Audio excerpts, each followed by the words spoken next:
तो संभल हिंसा को 9 दिन हो चुके हैं और इन 9 दिनों के बाद अब संभल में हालात सामान्य की ओर आगे बढ़ रहे हैं। हिंसा शांत हो गई है, लेकिन सियासत लगातार जारी। दरअसल तमाम जो पॉलिटिकल पार्टीज है वो इस वक्त खुद को मुसलमानों का सबसे बड़ा हितैषी बताने की कोशिश में जुटी हुई है। इसमें से एक पार्टी है समाजवादी पार्टी, तो वही दूसरी पार्टी है कांग्रेस, जो अपना डेलीगेशन आज भेजने की लगातार कोशिश कर रही थी। हालांकि प्रशासन ने अपनी ओर से रोक लगाई हुई है। रिपोर्ट दिखाते हैं आपको।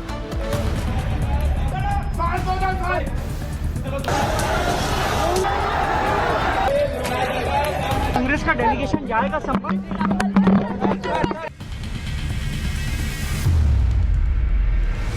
संभल जो कुछ हुआ है ये प्रशासन की नाकामी रही है और प्रशासन की नाकामी की वजह से इतना न केवल संभल में बल्कि पूरे देश में एक खराब संदेश गया है। अगर प्रशासन जिम्मेदारी निभाता और सरकार की नीयत साफ होती तो ये घटना कभी नहीं होती। संभल में हुई हिंसा दुर्भाग्यपूर्ण है, लेकिन सियासी पार्टियों के लिए ये मौका बन गया है तुष्टीकरण की राजनीति करने का। संभल की घटना बहुत ही दुर्भाग्यपूर्ण है। जो घटना है किस तरह की हिंदू पूरी तरीके से सरकार की सुनियोजना है, सरकार ने जानबूझ के कराया। 30 नवंबर को सपा ने संभल जाने की जिद करके दिखाया कि वो मुसलमानों की सबसे बड़ी हितैषी है। तो अब कांग्रेस भी अल्पसंख्यकों के सामने ये साबित करने में जुट गई है कि कांग्रेस से बड़ा मुसलमानों का कोई और हमदर्द हो ही नहीं सकता। तभी तो देखिए, संभल पुलिस, शासन, प्रशासन के लाख मना करने के बावजूद कांग्रेस आलाकमान ने तय किया है कि उसका एक प्रतिनिधि मंडल आज संभल जाएगा और वहां जाकर दंगा पीड़ितों से मिलेगा। सबसे पहले आपको बता देते हैं कि कांग्रेस का कौन कौन नेता संभल जाने वाला है, फिर आपको इसके पीछे होती सियासत और सियासत के पीछे छिपे तुष्टीकरण का भी पर्दाफाश करेंगे। तो देखिए, आज कांग्रेस का जो प्रतिनिधि मंडल संभल जाने वाला है, उस प्रतिनिधि मंडल में कांग्रेस के 20 नेता शामिल होंगे। प्रतिनिधि मंडल की अगुवाई यूपी कांग्रेस के अध्यक्ष अजय राय करेंगे। डेलीगेशन में कांग्रेस विधानमंडल दल की नेता आराधना मिश्रा, पूर्व मंत्री नसीमुद्दीन सिद्दीकी समेत कई पूर्व विधायक, जिला अध्यक्ष और नेता शामिल होंगे। कांग्रेस के यूपी प्रदेश अध्यक्ष अजय राय कह रहे हैं कि संभल में लोगों ने हिंसा नहीं की, उन्हें हिंसा करने के लिए मजबूर किया गया, इसलिए वहां जाकर सच का पता लगाना जरूरी है और ये भी देखना जरूरी है कि कहीं मुसलमानों के साथ कोई ज्यादती ना हो जाए। हम चाहते हैं कि शांति बहाली हो, शांति हो और जो अत्याचार अन्याय वहाँ हुआ है इनके द्वारा, पुलिस के द्वारा, सरकार के द्वारा, उसको अपने नेताओं को अवगत कराएंगे, जनता को बताएंगे आपके माध्यम से। ये नोटिस इशू कर रहे हैं और हम गांधीवादी तरीके से जाने का प्रयास करेंगे, उससे पीछे नहीं हटेंगे। कांग्रेस पार्टी और सपा जिस तरीके से संभल जाने के लिए फुर्ती दिखा रहे हैं, सच तो ये है कि ऐसी फुर्ती कांग्रेस और सपा ने बंगाल में हिंदुओं पर होते अत्याचार के समय नहीं दिखाई और ना वहां जाने की जिद की। कांग्रेस और सपा ने ऐसी फुर्ती उस समय भी नहीं दिखाई जब कोलकाता के आरजीकर मेडिकल कॉलेज में एक होनहार डॉक्टर बिटिया का रेप करके उसे मार दिया जाता है। और तो और राहुल गांधी और अखिलेश यादव को उस रामगोपाल मिश्रा के परिवार पर भी दया नहीं आई, जैसे बीते दिनों बहराइच में हुई हिंसा में दंगाइयों ने गोली मार दी थी। तब इसी कांग्रेस और सपा ने रामगोपाल के घर जाकर पीड़ित परिवार से मिलने की फुर्ती नहीं दिखाई। लेकिन अब चूंकि मामला वोट बैंक से जुड़ा है, मुस्लिम वोटरों से जुड़ा है, इसलिए कांग्रेस और सपा दोनों के बीच खुद को मुसलमानों के सामने सबसे बड़ा रहनुमा साबित करने की होड़ मची है और इसीलिए बीजेपी अब सारी बातें उठाकर कांग्रेस और सपा पर निशाना साध रही है। कांग्रेस वोट बैंक की राजनीति करती है, प्रो इस्लाम उनको वोट दिखता है मुसलमानों के साथ, इसीलिए वो संभल जा रहे हैं और किसी ऐसे हिंदुओं के ऊपर अगर होता है तो वहाँ इनकी जुबान नहीं खुलती। चूंकि संभल में अभी किसी भी नेता के जाने पर रोक लगी है, लिहाजा एक बात तो तय है कि पुलिस भी कांग्रेस के डेलीगेशन को संभल जाने से हर हाल में रोकेगी, लिहाजा बवाल मचना भी तय है। Bureau report, Republic Bharat. और केजरीवाल क्या कुछ कह रहे हैं, पहले आपको वो सुनवाते हैं। ये आने से अभी तक जब भी किसी नेता को हम ज्वाइन कराते हैं तो हम कहते हैं इनके आने से आम आदमी पार्टी मजबूत होगी।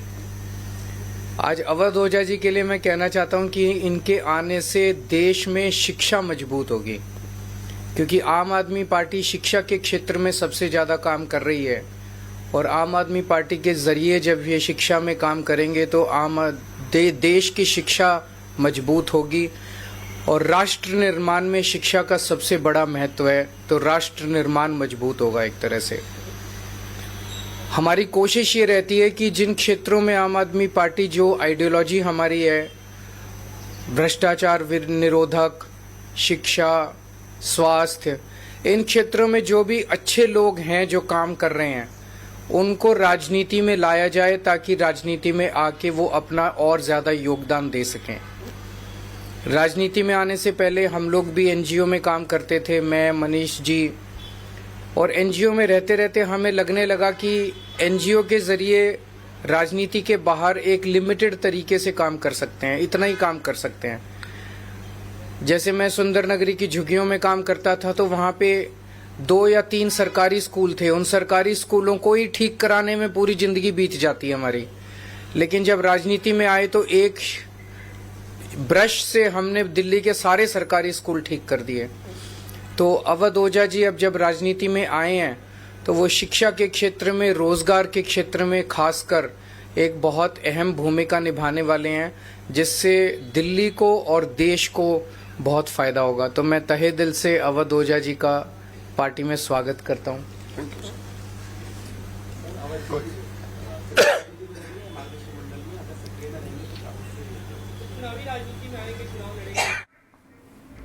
तो अवध ओझा जो आम आदमी पार्टी में शामिल हो गए हैं और अरविंद केजरीवाल इसी को लेकर प्रेस कॉन्फ्रेंस कर रहे थे। बहरहाल खबरों में आगे बढ़ते हैं और एक बार फिर बात कर लेते हैं संभल की। देखिए, संभल जहां एक तरफ संभल रहा है तो दूसरी तरफ इस पर जबरदस्त तरीके से सियासत हो रही है। राजनीतिक दलों को संभल जाने से रोका जा रहा है, लेकिन समाजवादी पार्टी हो या फिर कांग्रेस लगातार जिद पर अड़ी हुई है संभल जाने को लेकर। लेकिन इसी बीच सपा सांसद जियाउर रहमान बर्क का बयान सामने आया है और उन्होंने कहा है कि प्रशासन अपनी नाकामी छिपाना चाहती है, इसलिए हमें रोका जा रहा है। सरकार की ऐसी मंशा, ऐसी सोच है कि वहाँ पे हमारे जनप्रतिनिधियों के जाने से वहाँ पर अराजकता का माहौल पैदा होगा। मैं सोचता हूँ कि अगर यही लोगों की ऐसी सोच होगी, ये लोग ऐसा करते होंगे, तो हमारे बारे में भी शायद इनकी ऐसी ही सोच होगी। हमारा जाने का मकसद कोई राजनीति करना नहीं है।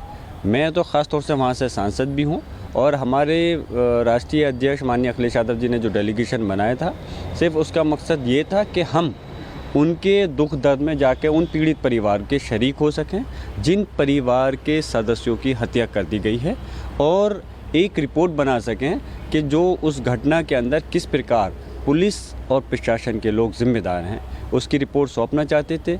लेकिन हमें अफसोस है कि इस प्रकार से अपनी साजिश और नाकामी को छुपाने के लिए एक तानाशाही अपना आदेश जारी कर देते हैं, कभी 3 दिन का, कभी 7 दिन का।